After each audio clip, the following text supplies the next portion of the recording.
The stars were quiet near the 442 system. They had been quiet for 300 years, ever since humanity first reached out into the darkness between worlds. Admiral Park stood on the bridge of the UEF Annihilator, watching the endless black through the main viewing screen. He was 62 years old, with gray hair cut short and a face marked by decades of service. He had seen many things in his career. He had buried friends. He had made hard choices. But nothing had prepared him for what was about to happen. "Sir, we have contacts," said Ensign Lee from the communications station. The young man's voice was steady, but his hands were shaking slightly. This was his first deep space assignment, and until now it had been boring. Months of patrol duty with nothing to report. That was about to change. Lieutenant Commander looked up from her tactical display. She was in her early 40s, with sharp eyes that missed nothing. She had been Admiral Park's tactical officer for 7 years. In all that time, she had never seen readings like these. 217 contacts, Admiral, she said. Her voice was calm, almost too calm. Unknown configuration. They are not in any database. Admiral Park felt his stomach tighten. 200 ships. The entire human fleet numbered less than 100 vessels, spread across 17 colony worlds. His patrol group had 4 ships, 4 against 200. "Open a channel," he ordered. The viewing screen flickered. A face appeared, but it was not human. The creature had gray skin stretched tight over a skull that was too long, too narrow. Its eyes were black pools without whites. When it spoke, its voice was translated by the ship's computer, but the contempt needed no translation. "I am High Commander of the Dominion," the creature said. "You are humans. We have heard of you, a young species, weak, foolish enough to spread into space without the strength to hold it." Admiral Park kept his expression neutral. "I am Admiral Park of the United Earth Fleet. We come in peace. We seek only." Laughed. It was an ugly sound. "Peace. Look at your ships, human. My scanners tell me everything. Thin hulls, weak shields, power signatures so small they are almost beneath notice. Your vessels are metal coffins waiting to become graves." Behind Admiral Park, Ensign Lee gripped his console. His knuckles were white. He had grown up hearing stories about humanity's place among the stars, stories of hope, of exploration, of a bright future. No one had told him about this. No one had warned him that the universe might contain monsters. "We have conquered 47 species," continued. "Some begged, some fought, all fell. You will be the 48th. I give you 1 solar cycle to surrender your colonies, your ships, and your people. Refuse, and we will take them anyway, but we will not be gentle." Admiral Park said nothing for a long moment. He thought about his daughter back on Earth, about his who had never seen the stars. He thought about the 2.3 million people on Colony, the nearest human world. He thought about what surrender would mean for all of them. "I ask again for peaceful negotiations," he said finally. "There is no need for conflict between our peoples." His black eyes gleamed with amusement. "Do you hear this?" he said, turning to someone off-screen. "The human begs, they always beg in the end." He looked back at Admiral Park. 1 solar cycle, human. Use it to make peace with whatever gods you worship." The screen went dark. The bridge was silent. Every officer stood frozen at their station, trying to understand what had just happened. They had trained for combat. They had prepared for emergencies. But nothing in their training covered this. An overwhelming enemy force, no hope of reinforcement, and a deadline measured in hours. Lieutenant Commander broke the silence. She walked to Admiral Park's side and spoke quietly, so only he could hear. "They scanned our passive systems, sir. They saw what we wanted them to see. They have no idea what we are hiding." Admiral Park looked at her. There was something in her eyes, not fear, but anticipation. She had studied the Annihilator's true capabilities. She knew what this ship could do when pushed to its limits. "Signal the fleet," Admiral Park said. "We fall back to Colony, maximum speed." "Sir," Ensign Lee looked confused. We are retreating. We are repositioning, Admiral Park corrected. There is a difference. He turned to face his bridge crew. These men and women had served with him for years. They trusted him. They would follow him into hell if he asked. He hoped it would not come to that. Send a priority Omega message to Earth Command, he continued. Tell them what we face. Request immediate reinforcement. Admiral said, Earth Command cannot reach us in time. Even at maximum speed, the nearest battle group is 6 days away. I know, Admiral Park's voice was heavy, but they need to know. If we fall, they need to be ready for what comes next. The 4 human ships turned and accelerated toward Colony. Behind them, the Armada held position, watching them go. On the flagship, High Commander smiled his terrible smile. They run, he said to his officers. Like prey animals, this will be easy. His tactical officer, a younger named, studied his displays with a slight frown. High Commander, I noticed something strange. The human ships, their power signatures increased briefly during the communication. Only for a moment, then they dropped again. Waved a dismissive hand. A glitch, old equipment poorly maintained. These humans have nothing that can threaten us. Was not so certain, but he was young and was his commander, so he said nothing more. Across the void, the Annihilator raced toward Colony. In his private quarters, Admiral Park sat alone in the darkness. He pulled up a holographic image his daughter, smiling, holding her newborn son. The picture was 2 years old. He had not been home since it was taken. I will protect them, he whispered to the empty room. Whatever it costs, whatever I have to do. He thought about the weapon hidden in his ship's core. The weapon that scanners had not detected. The weapon that existed because humanity had learned long ago that the universe was not kind to the weak. The thought they knew what humans were. They thought they understood what human ships could do. They were wrong. And soon, very soon, they would learn the truth. The Annihilator had earned her name, and she was about to prove why. They thought human warships were weak, until we showed them why they're called the Annihilator. Part 2. The Wolves Gather. Colony was a mining world. It was not beautiful. The sky was brown with dust, and the ground was by decades of excavation. But 2.3 million people called it home, and to them it was precious. Governor Han stood in her office, watching the 4 human warships descend through the atmosphere toward the military base. The Annihilator led them, her hull by years of service, her name written in bold letters across her bow. They are here, her assistant said. Admiral Park requests an immediate meeting. Governor Han nodded. She was 55 years old, a former engineer who had helped build this colony from nothing. She had survived dust storms, equipment failures, and 3 separate mining accidents. She was not a woman who scared easily, but the report she had received 1 hour ago about 200 alien warships demanding humanity's surrender had shaken her to her core. The meeting took place in the colony's emergency bunker. Admiral Park stood at the head of the table, his officers around him. Governor Han listened as he explained the situation. When he finished, the room was silent. 6 days, Governor Han said slowly. Earth Command is 6 days away.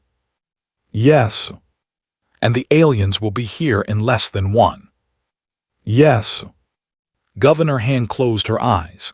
She thought about the children in the colony schools, learning mathematics and history, believing they had futures to look forward to. She thought about the workers in the mines, breaking their backs to send resources back to Earth. She thought about her own husband, dead 3 years now, buried under the brown sky. I will not order an evacuation, she said. Captain Commander of the destroyer Silent Thunder leaned forward. Governor, with respect. There is nowhere to evacuate to. Governor Han's voice was firm. The nearest colony is 12 days away. We do not have enough transport ships.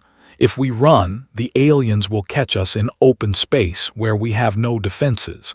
At least here, we have the planetary defense grid. She was right, and everyone in the room knew it. Then we fight, Admiral Park said. 4 ships against 200. We hold until reinforcements arrive. Doctor, the Annihilator's chief engineer, cleared his throat. He was a thin man with tired eyes and hands stained by engine grease. He had spent 20 years designing the systems that powered humanity's warships. Now, finally, those systems would be tested. Admiral, he said, perhaps this is the time to explain to everyone what we are actually fighting with. He activated a holographic display. The Annihilator appeared, rotating slowly. But as the officers watched, the image changed. Hull plates shifted. Hidden compartments opened. The ship transformed from something that looked almost harmless into something that looked like death given metal form. When humanity first reached the stars, Doctor explained, we were naive. We believed that other species would welcome us. We were wrong. Our first contact was with the species that saw us as food. They attacked our colony ships. They killed thousands. We barely survived. He changed the display to show historical records, ships burning, bodies floating in the void.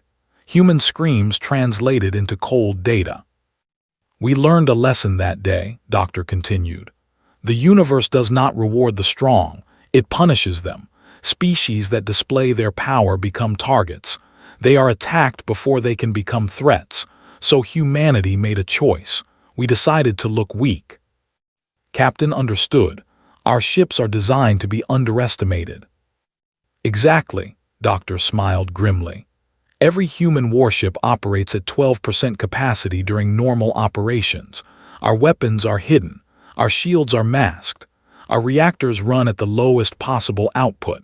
Any species that scans us sees exactly what we want them to see, harmless ships with harmless crews. But we are not harmless, Admiral Park said. No, Admiral, we are not. Doctor zoomed in on the Annihilator's core. This ship carries enough firepower to destroy a small moon. They have no idea what is coming for them. Governor Han watched the display with wide eyes. She had lived on a colony world her entire life. She had never served in the military. She had never seen a warship's true capabilities. Now, watching the Annihilator reveal her secrets, she felt something she had not expected to feel. Hope. There is one more thing, Doctor said. His voice became quieter. The Annihilator carries a weapon called the Protocol.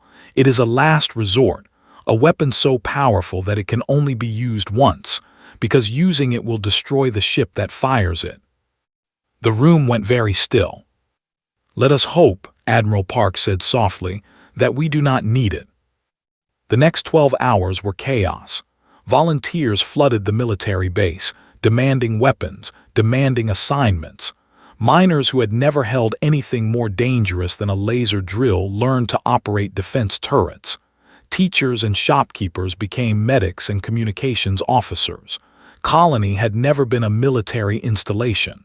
By morning, it had become a fortress.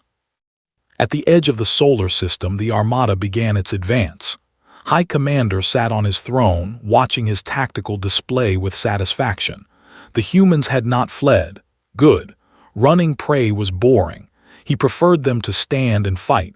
It made the victory. High Commander reported, the human ships have taken position around the planet. They appear to be preparing for defensive action. Laughed, 4 ships. They have 4 ships and they think they can defend against us. He shook his head. Destroy the warning buoys as we pass. Let the humans know we are coming. One by one, the automated warning buoys around the system went dark. Each one sent a final transmission before it died, a pulse of data that told the humans exactly where the enemy fleet was. On the Annihilator's bridge, Lieutenant Commander watched the enemy's approach. She had fought in 3 engagements during her career. Small skirmishes mostly, pirates, smugglers, nothing like this, nothing even close to this. They are not even trying to hide, Ensign Lee said. They want us to see them coming. They want us to be afraid, replied. They want us to make mistakes. Are we afraid? Looked at the young ensign. He was barely 25 years old. He had his whole life ahead of him, or he would if they survived the next 24 hours. Yes, she said honestly. We are afraid, but fear does not matter. What matters is what we do with it. Admiral Park's voice came over the ship-wide communication system. Every crew member on every ship heard his words. All ships, he said, this is Admiral Park. In a few hours we will face an enemy that outnumbers us 50-1. They believe we are weak. They believe we will break. They believe they have already won. He paused. They are wrong. Today we show them what humans are made of. Today we show them why they should have left us in peace. He took a breath. All ships switched to combat mode. Show them what we are. Across the 4 human warships, something began to change. Hull plates shifted. Hidden weapons emerged. Reactors that had been sleeping surged to life. The ships that had looked so fragile, so helpless, began to transform. The wolves were done hiding. And the hunt was about to begin. They thought human warships were weak, until we showed them why they're called the Annihilator. Part 3. The Annihilator Awakens. High Commander was enjoying himself. His fleet moved through the system like a great wave, unstoppable and overwhelming. The 4 human ships waited near the planet, tiny dots on his tactical display. He almost felt sorry for them. Almost. Begin final approach, he ordered. Standard hunting formation. No need to rush. Let them watch us come. The fleet spread out, 200 ships forming a crescent moon of death. Each ship bristled with weapons. Each ship had participated in the conquest of other species. The humans would be just another trophy, another name on the list of the defeated. Then the sensor officer made a sound. It was a small sound, something between a gasp and a choke. Turned to look at him. What is it? The sensor officer did not answer. He was staring at his display as if it had just told him that up was down and black was white. His hands were trembling. Report, snapped. High Commander, the human ships, they are changing. Looked at the main viewing screen. At first he did not understand what he was seeing. The 4 human vessels, which had looked so pathetic just moments ago, were transforming before his eyes. Hull plates were sliding apart, revealing darkness beneath. But it was not empty darkness. It was the darkness of gun barrels. Hundreds of them. Weapons Officer Shin sat at his station aboard the Annihilator, his fingers dancing across the controls. He had waited years for this moment. Every drill, every simulation, every sleepless night studying weapons systems, it had all led to this. Main batteries online, he reported. Secondary weapons online, missile systems online, all weapons reading green. Admiral Park stood at the center of the bridge, watching the transformation complete. What had looked like a cargo container was now a missile launcher carrying 40 warheads. What had looked like a simple sensor array was now a plasma lance capable of cutting through battle cruisers. The Annihilator had shed her disguise, and what remained was something terrible. Power levels, he asked. Doctor answered from engineering. His voice was tight with controlled excitement. Reactors at 100%. We have full power for the first time since this ship was built. Across the void was receiving similar reports from his own officers, but they were not exciting. They were terrifying. The power signatures do not make sense, his science officer said. Those ships were barely registering on our scans. Now they are outputting more energy than our entire Vanguard fleet combined. It should not be possible. How did they hide this? Demanded. I do not know, High Commander. I do not understand. Their technology. It is beyond anything we have encountered. For the first time in 40 years of conquest, felt something cold settle in his stomach. It was unfamiliar. It took him a moment to recognize it. Fear. Admiral Park opened a communication channel. His face appeared on every screen, calm and steady. To the Dominion, he said, you entered human space with hostile intent. You were offered peace. You chose war. This is your final warning. Withdraw now and no more of your people need to die. Stay and face the consequences. Found his voice. You threaten us, 4 ships against 200. You are insane. Admiral Park's expression did not change. May your ancestors forgive you, because we will not. The channel closed. All ships fire at will, commanded. Destroy them. The fleet opened fire. Thousands of energy beams lanced through space toward the human ships. It should have been overwhelming. It should have been the end. Pilot O pulled the Annihilator into a roll that physics. The ship moved like a living thing, dodging and weaving through the storm of enemy fire. Smaller ships could dance like this. A ship the size of the Annihilator should not have been able to move so fast. But O was not an ordinary pilot. He had been flying since he was 16 years old. He had crashed 3 ships in training and walked away from each one. His instructors had called him reckless. His commanders had called him gifted. Right now, he was simply doing what he did best, keeping his ship alive.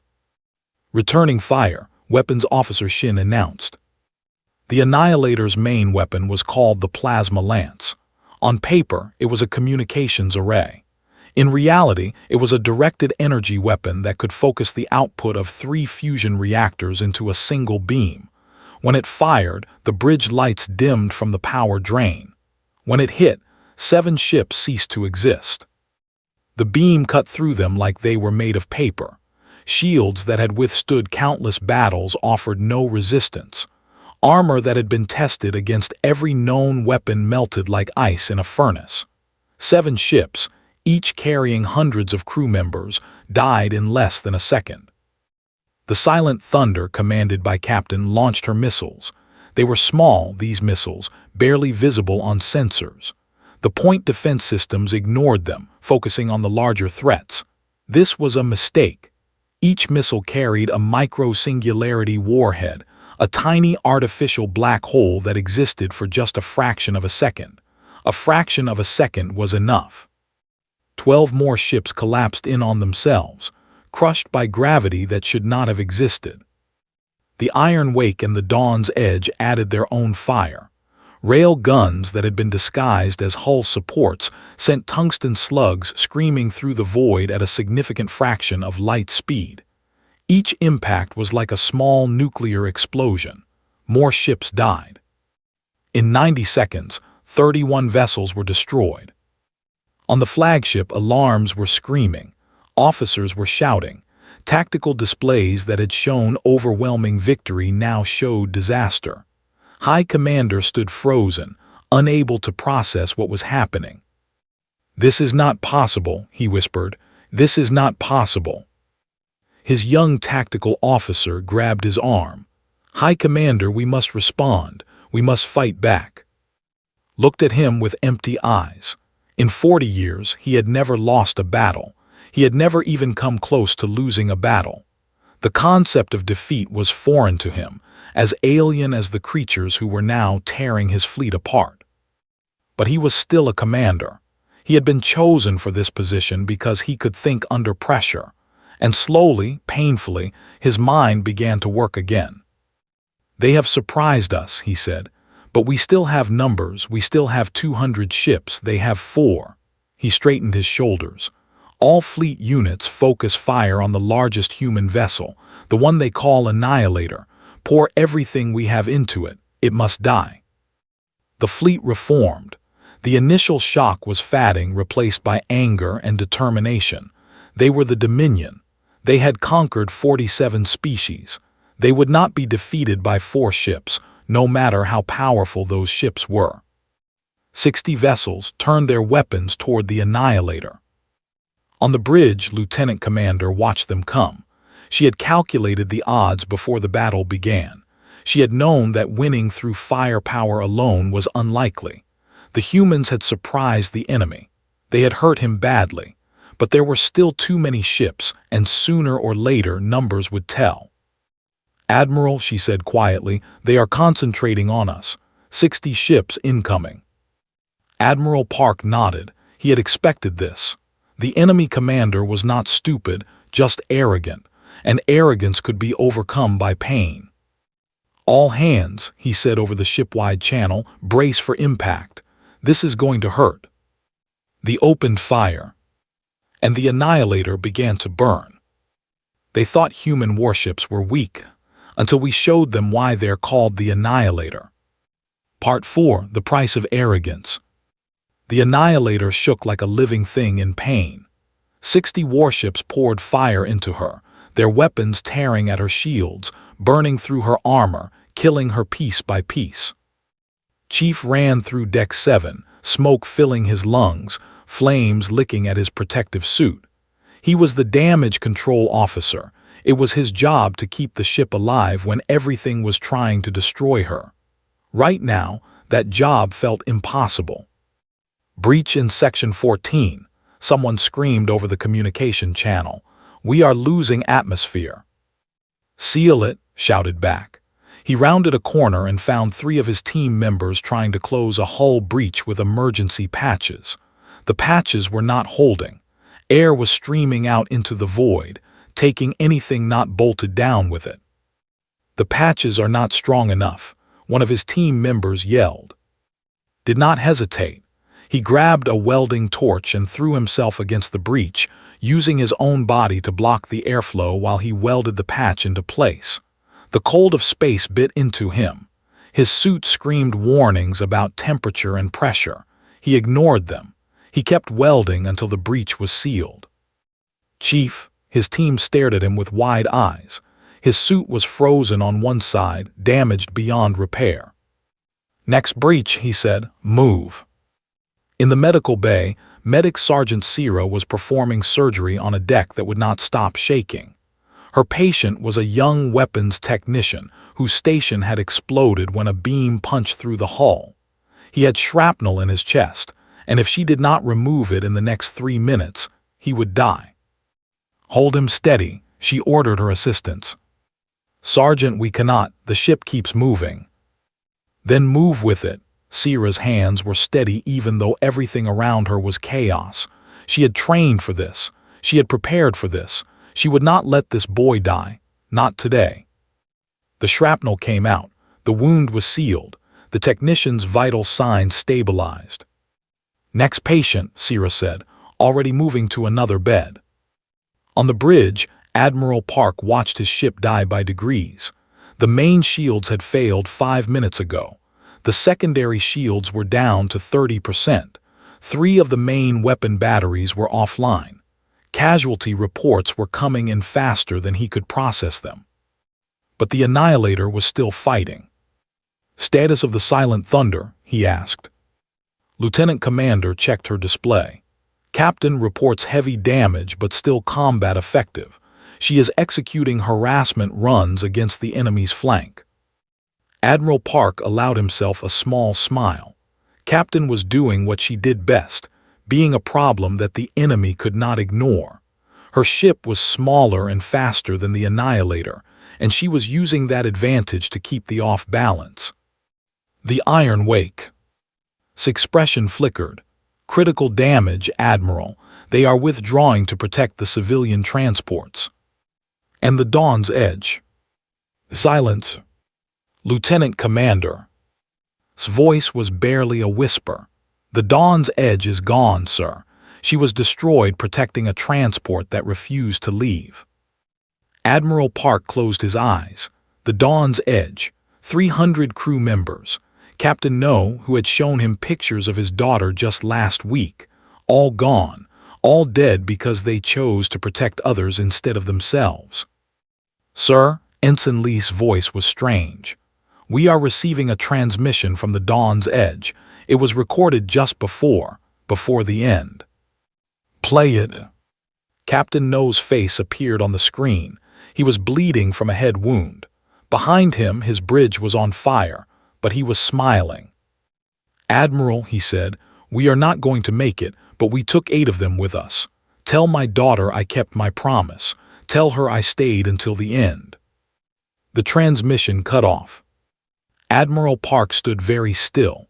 Around him, his bridge crew continued their work, but their movements were slower, heavier. They had just lost friends. They had just lost family. Admiral's voice was urgent now. I have run the calculations. At current attrition rates, we will be destroyed in approximately 47 minutes. The silent thunder will last perhaps 15 minutes longer. After that, there will be nothing between thee and colony. Options. Hesitated. She knew what she was about to suggest. She knew what it would mean. But there was no other choice. The protocol, she said, it is our only option. The bridge went silent. Every officer turned to look at Admiral Park. They all knew what meant. They had all seen the briefings, the simulations, the terrifying power that their ship contained. Doctor's voice came from engineering. Admiral, if we initiate, we will take out most of their remaining fleet, but the ship will not survive. None of us will survive. Admiral Park looked at his crew. These men and women had trusted him. They had followed him into an impossible battle. They had fought and bled and died for each other. Now he was being asked to order their deaths. Is there no other way? He asked. No, sir. His voice was steady, but there were tears in her eyes. We have hurt them badly, but there are still too many. If we do not stop them here, they will destroy colony. They will destroy every human colony. They will not stop until humanity is extinct. Admiral Park thought about Governor Han, refusing to evacuate her people. He thought about the miners and teachers who had volunteered to fight. He thought about Captain No's daughter, who would grow up without a father because her father had chosen to protect strangers. He thought about Earth, about his own daughter, about his. If the one here, they would keep coming. They would not stop. They could not be negotiated with, could not be reasoned with. They understood only strength. Very well, he would show them strength. All hands, Admiral Park said over the ship-wide channel. His voice was calm. This is Admiral Park. In a few moments I am going to initiate the protocol. You all know what this means. I will not order anyone to stay. If you wish to evacuate, the escape pods are available. He paused. But I am asking you to stay. I am asking you to help me end this, not for glory, not for revenge, but because there are millions of people on that planet who are counting on us. Because somewhere out there, our families are waiting for us to come home. They need to know that we did everything we could. They need to know that we did not give up. Silence on the channel. Then one by one, voices began to respond.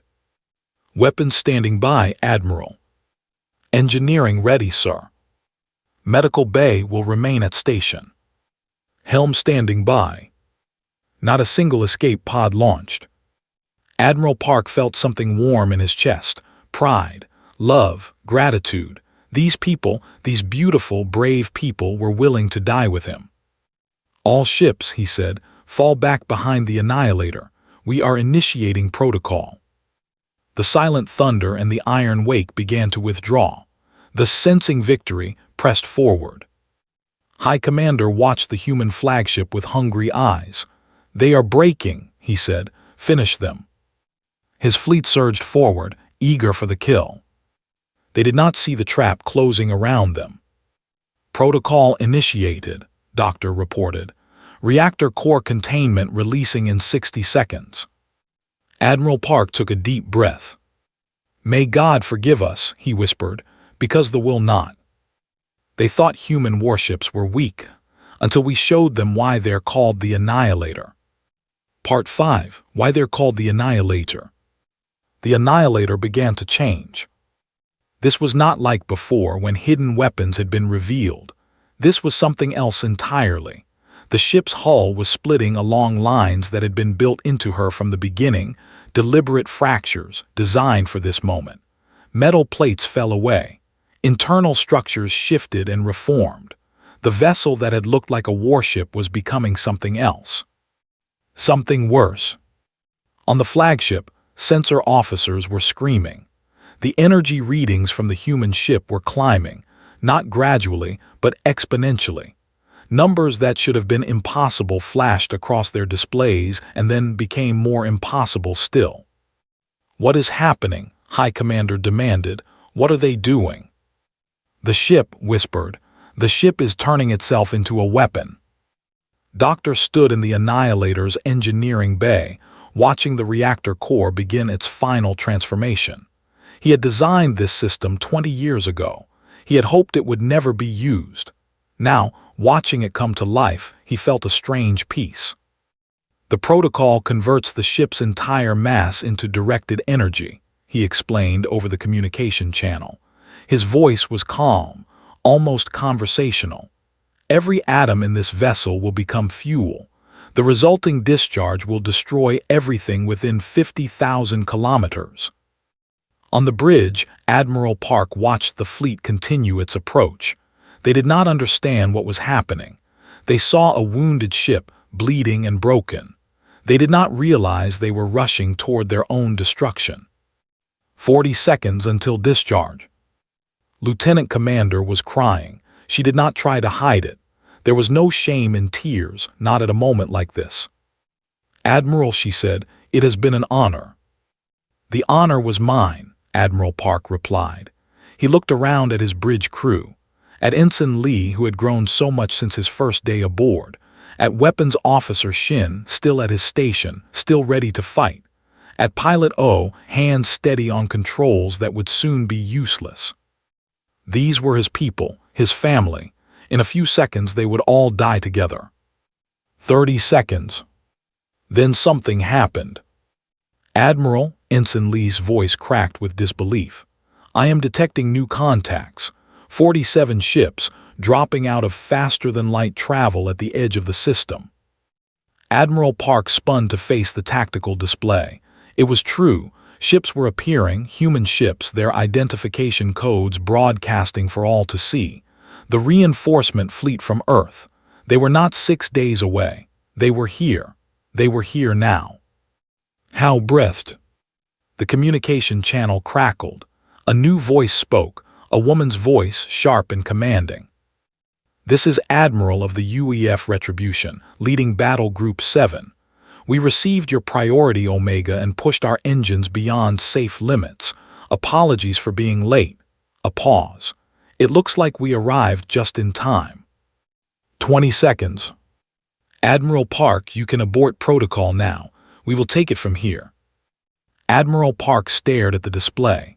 47 ships, fresh ships with full weapons and full shields, against a fleet that had already lost nearly a third of its vessels and was now scattered and confused. Abort, he ordered. Doctor's fingers flew across his console. Aborting, aborting, containment restored, protocol has been cancelled. The Annihilator shuddered as her transformation reversed. Hull plates began to close. The terrible energy that had been building in her core dissipated harmlessly into space. On the flagship, High Commander watched the new human ship spread across his tactical display. 47 vessels, each one showing the same deceptive weakness that had fooled him before, each one hiding weapons that could tear his fleet apart. He had started this battle with 217 ships. He now had 143. And the humans had just received 47 more. High Commander's voice was barely audible. Their long-range sensors are detecting our losses. The Dominion will know what happened here if we continue fighting and lose more ships. He did not finish the sentence. He did not need to. The Dominion respected strength. If returned home having lost his entire fleet to a species that was supposed to be weak, he would not just lose his position. He would lose his life. But if he retreated now with most of his fleet intact, he could claim that the humans had hidden reserves. He could argue that a tactical withdrawal was the wise choice. He could survive. Was many things, arrogant, cruel, contemptuous of those he considered beneath him, but he was not stupid enough to die for pride. All fleet units, he said slowly, the words tasting like ash in his mouth, cease fire. Withdraw to the system edge. We are leaving. On the Annihilator's bridge, cheers erupted. Officers hugged each other. Some laughed. Some cried. After hours of fighting, after losing friends and watching their ship burn around them, they had won. Against impossible odds, they had won. Admiral Park did not cheer. He stood silently, watching the fleet retreat. He thought about Captain No and the crew of the Dawn's Edge. He thought about the sections of his own ship that had been destroyed, the crew members who had not survived. Victory had a price. It always did. 1 year later, High Commander, now simply, stripped of his rank and his honor, stood before the Galactic Council. Representatives from 100 species watched as he gave his testimony about the human engagement. "Describe the human warships," the council speaker ordered. Was silent for a long moment. When he spoke, his voice was hollow. "They are not weak," he said. "They never were. They simply wanted us to believe they were." He looked up at the assembled representatives, and for the first time in his life, there was something like humility in his eyes. That is far more terrifying than any weapon. The Dominion signed a non-aggression treaty with humanity 3 months later. Other species, watching from the sidelines, began to reconsider their assumptions about the young race from Earth. On the rebuilt UEF Annihilator II, Admiral Park stood on the bridge, looking out at the stars. His wounds had healed. His ship had been repaired and improved, but the memories remained. Lieutenant Lee, no longer an ensign, promoted for his service during the battle, approached him. "Sir," he said, "do you think they will ever attack us again?" Admiral Park considered the question. He thought about the nursing their wounded pride. He thought about the other species watching humanity with new eyes. He thought about all the unknown threats still waiting in the darkness between stars. "No," he said finally, "not though they have learned their lesson." He paused. "But there will be others. There will always be others. Species that see our colonies and want them. Species that see our resources and crave them. Species that see us and think we are prey. What do we do?" Admiral Park smiled. It was not a kind smile. "We do what we have always done," he said. "We let them underestimate us. We let them think we are weak. And when they attack, we show them the truth." He looked out at the stars, at the endless darkness that held both wonders and horrors beyond imagination. "They call us the Annihilator," he said softly. "Let them remember why." Far below, on Colony, Governor Han watched the Annihilator II pass overhead. The ship that had almost died protecting her people was whole again, ready to fight again. The children in her colony's schools were learning a new lesson now, a lesson about courage, about sacrifice, about what it meant to be human. They were not the strongest species in the galaxy. They were not the oldest. They were not the... But they were stubborn. They were clever. And they were willing to do whatever it took to protect their own. The universe had tried to break them. It had failed. And it would never make that mistake again.